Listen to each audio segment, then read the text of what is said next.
सदियों से आर्यन कहां से आए, ये सवाल इतिहासकारों, पुरातत्वविदों और भाषाविदों को उलझाता रहा है। इंडियन हिस्ट्री के सबसे गर्मागर्म बहस वाले टॉपिक्स में से एक है ये। क्या आर्यन, जो इंडो यूरोपियन भाषाओं और वैदिक संस्कृति से जुड़े हैं, क्या वो इंडियन सबकॉन्टिनेंट के ही थे या वो कहीं और से आए थे, अपनी भाषा और संस्कृति साथ लाते हुए? ये वीडियो इंडिजिनस आर्यन थ्योरी के विवादास्पद विषय पर बात करेगा, जो कहता है कि आर्यन और उनकी भाषा, संस्कृत भारत में ही जन्मे थे। हम इसके समर्थकों के तर्कों को जानेंगे, mainstream Indo Aryan migration theory के अलग नजरिए को समझेंगे और देखेंगे कि इन दोनों कहानियों का आज के भारत पर क्या असर है। Indigenous Aryan theory Indo Aryan migration theory से बिल्कुल अलग है। IAMT कहता है कि इंडो यूरोपियन भाषा बोलने वाले लोग दूसरी सहस्राब्दी ईसा पूर्व के आसपास मध्य एशिया से भारत आए थे, लेकिन इंडिजिनस आर्यन थ्योरी इसके उलट कहता है। इसके समर्थक मानते हैं कि आर्यन लोग बाहर से नहीं आए थे बल्कि यहीं के थे। वो ये भी कहते हैं कि इंडो यूरोपियन भाषाएं यूरेशिया के मैदानों से नहीं बल्कि भारत से ही दुनिया में फैली। ये out on off India theory प्राचीन भारतीय इतिहास की कहानी को चुनौती देती है और संस्कृति और भाषा के विकास को समझने के हमारे नजरिए पर गहरा असर डालती है। इंडिजिनस आर्यन थ्योरी के समर्थक अपने दावों के समर्थन में कई तरह के सोर्सेज का इस्तेमाल करते हैं। वे इस बात पर जोर देते हैं कि भारतीय उपमहाद्वीप में आर्यों का उद्गम हुआ था और वे यहीं से फैले थे। वो ऋग्वेद जैसे प्राचीन भारतीय ग्रंथों की ओर इशारा करते हैं, जिनके बारे में उनका तर्क है कि ये भारत में एक लंबी और निरंतर सभ्यता का प्रमाण देते हैं, जो प्रस्तावित प्रवासन काल से पहले की है। ऋग्वेद में वर्णित नदियों, पर्वतों और स्थानों का विवरण भी भारतीय भूगोल से मेल खाता है। वे अक्सर सिंधु घाटी सभ्यता के पुरातात्विक निष्कर्षों का हवाला देते हैं, जो एक परिष्कृत संस्कृति का सुझाव देते हैं, जिसके बारे में उनका मानना है कि यह वैदिक साहित्य में पाए गए वर्णनों से मेल खाती है। सिंधु घाटी की नगर योजना, जल प्रबंधन और लेखन प्रणाली को वैदिक सभ्यता के साथ जोड़कर देखा जाता है। इसके अलावा वे IAMT के समर्थन में इस्तेमाल किए गए भाषाई साक्ष्यों पर सवाल उठाते हैं, भाषाई आंकड़ों की वैकल्पिक व्याख्याओं का सुझाव देते हैं।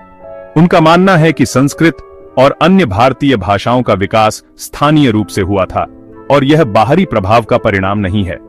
प्रवासन सिद्धांत की नींव को ही चुनौती देकर स्वदेशी आर्यवाद के समर्थक भारत को इंडो यूरोपीय सभ्यता का उद्गम स्थल स्थापित करना चाहते हैं। उनका तर्क है कि भारतीय उपमहाद्वीप में एक समृद्ध और प्राचीन सभ्यता का विकास हुआ था, जिसने बाद में अन्य क्षेत्रों को प्रभावित किया। इंडो आर्यन माइग्रेशन थ्योरी, जिसे इंडो यूरोपियन माइग्रेशन थ्योरी भी कहा जाता है, एक प्रमुख सिद्धांत है जो यह बताता है कि प्राचीन समय में एक बड़ी जनसंख्या यूरेशिया के पोंटिक कैस्पियन स्टेपी से भारत की ओर पलायन कर गई थी। इंडिजिनस आर्यन थ्योरी वालों की चुनौतियों के बावजूद यह थ्योरी वैज्ञानिक समुदाय में प्रमुख व्याख्या बनी हुई है। इस पर कई विद्वानों और वैज्ञानिकों ने गहन अध्ययन और शोध किया है। वैज्ञानिक समुदाय में प्रमुख व्याख्या बनी हुई है। इसका मानना है कि इंडो यूरोपियन भाषा बोलने वालों के पूर्वज, जिनमें संस्कृत को भारत लाने वाले भी शामिल हैं, यूरेशिया के पोंटिक कैस्पियन स्टेपी में पैदा हुए थे। इसका मानना है कि इंडो यूरोपियन भाषा बोलने वालों के पूर्वज, जिनमें संस्कृत को भारत लाने वाले भी शामिल हैं, यूरेशिया के पोंटिक कैस्पियन स्टेपी में पैदा हुए थे।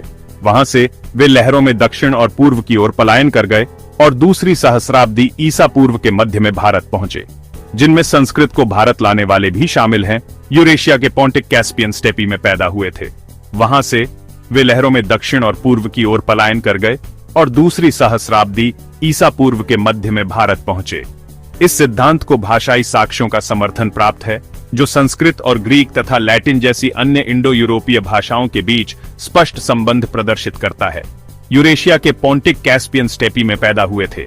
वहां से वे लहरों में दक्षिण और पूर्व की ओर पलायन कर गए और दूसरी सहस्राब्दी ईसा पूर्व के मध्य में भारत पहुंचे। इस सिद्धांत को भाषाई साक्ष्यों का समर्थन प्राप्त है, जो संस्कृत और ग्रीक तथा लैटिन जैसी अन्य इंडो यूरोपीय भाषाओं के बीच स्पष्ट संबंध प्रदर्शित करता है। इसके अलावा पुरातात्विक साक्ष्य और आनुवंशिक अध्ययनों ने प्रवासन और जनसंख्या मिश्रण के पैटर्न का खुलासा किया है। वहां से वे लहरों में दक्षिण और पूर्व की ओर पलायन कर गए और दूसरी सहस्राब्दी ईसा पूर्व के मध्य में भारत पहुंचे। इस सिद्धांत को भाषाई साक्ष्यों का समर्थन प्राप्त है, जो संस्कृत और ग्रीक तथा लैटिन जैसी अन्य इंडो यूरोपीय भाषाओं के बीच स्पष्ट संबंध प्रदर्शित करता है। इसके अलावा पुरातात्विक साक्ष्य और आनुवंशिक अध्ययनों ने प्रवासन और जनसंख्या मिश्रण के पैटर्न का खुलासा किया है, जो IAMT के प्रस्तावित समय रेखा और मार्गों के साथ संरेखित होते हैं और दूसरी सहस्राब्दी ईसा पूर्व के मध्य में भारत पहुंचे। इस सिद्धांत को भाषाई साक्ष्यों का समर्थन प्राप्त है, जो संस्कृत और ग्रीक तथा लैटिन जैसी अन्य इंडो यूरोपीय भाषाओं के बीच स्पष्ट संबंध प्रदर्शित करता है।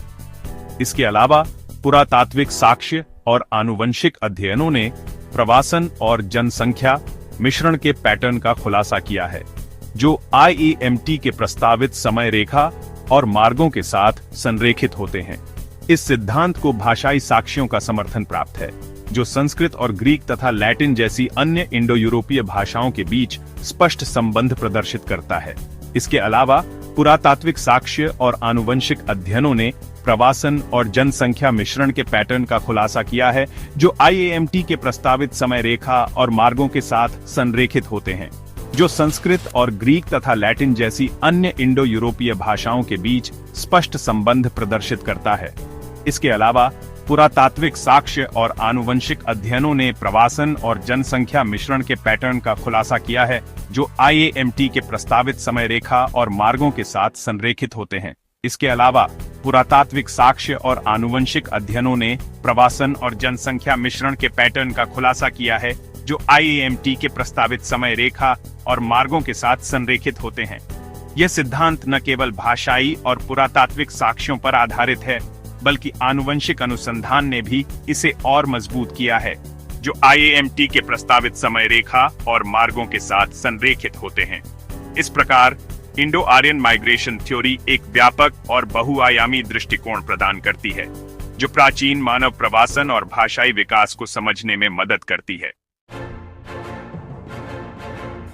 सेक्शन 5, आम राय को चुनौती, इंडिजिनस आर्यन थ्योरी की आलोचना। इंडिजिनस आर्यन थ्योरी के समर्थक इंडो आर्यन माइग्रेशन थ्योरी की आलोचना करते रहते हैं और इसे अक्सर औपनिवेशिक पूर्वाग्रहों का नतीजा मानते हैं।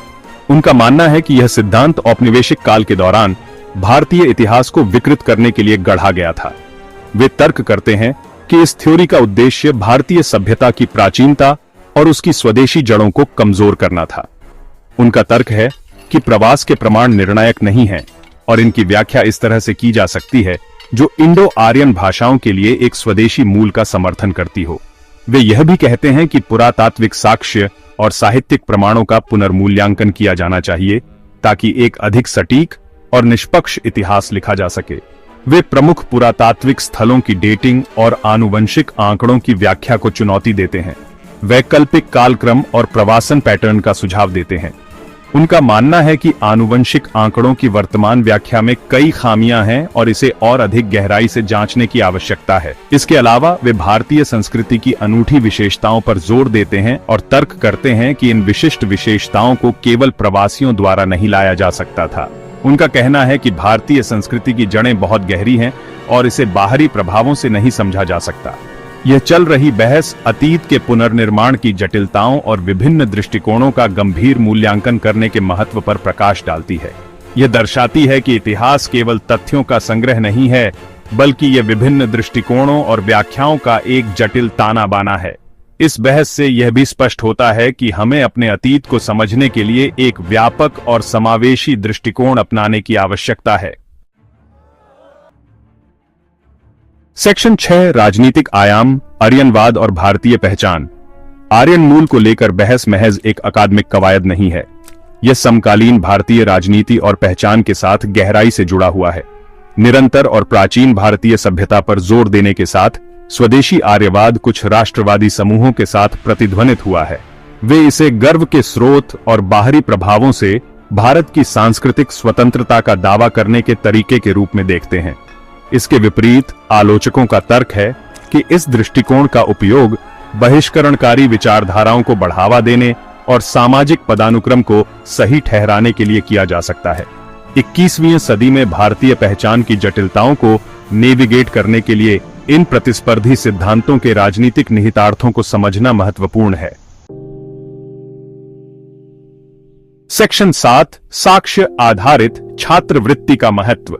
किसी भी ऐतिहासिक बहस की तरह साक्ष्य आधारित छात्रवृत्ति के प्रति प्रतिबद्धता के साथ आर्यन मूल के प्रश्न पर विचार करना आवश्यक है, जबकि विभिन्न दृष्टिकोणों पर विचार और बहस की जानी चाहिए। निष्कर्ष पुरातात्विक निष्कर्षों, भाषाई आंकड़ों और आनुवंशिक अध्ययनों के कठोर विश्लेषण पर आधारित होने चाहिए। इसके अलावा संभावित पूर्वाग्रहों से अवगत होना और सम्मानजनक और आलोचनात्मक तरीके से विभिन्न दृष्टिकोणों के साथ जुड़ना महत्वपूर्ण है। केवल वस्तुनिष्ठ जांच के प्रति प्रतिबद्धता के माध्यम से ही हम अतीत के रहस्यों को उजागर करने और मानव इतिहास की अधिक सूक्ष्म समझ तक पहुंचने की आशा कर सकते हैं। सेक्शन 8 निष्कर्ष, एक सूक्ष्म समझ की ओर। आर्यों और इंडो यूरोपीय भाषाओं की उत्पत्ति को लेकर बहस अभी खत्म नहीं हुई है। स्वदेशी आर्यवाद, हालांकि मुख्य धारा के शिक्षा जगत में व्यापक समर्थन की कमी है, फिर भी गहन चर्चा और शोध का विषय बना हुआ है। जबकि इंडो आर्यन माइग्रेशन थ्योरी प्रमुख व्याख्या बनी हुई है, चल रही खोजें और साक्ष्यों की पुनर्व्याख्या सुनिश्चित करती है कि यह बहस आने वाले वर्षों तक जारी रहेगी। हालांकि इस चल रहे संवाद के माध्यम से ही हम भारतीय इतिहास के जटिल ताने बाने और मानव सभ्यता के व्यापक आख्यान में इसके स्थान की अधिक व्यापक और सूक्ष्म समझ प्राप्त करने की आशा कर सकते हैं।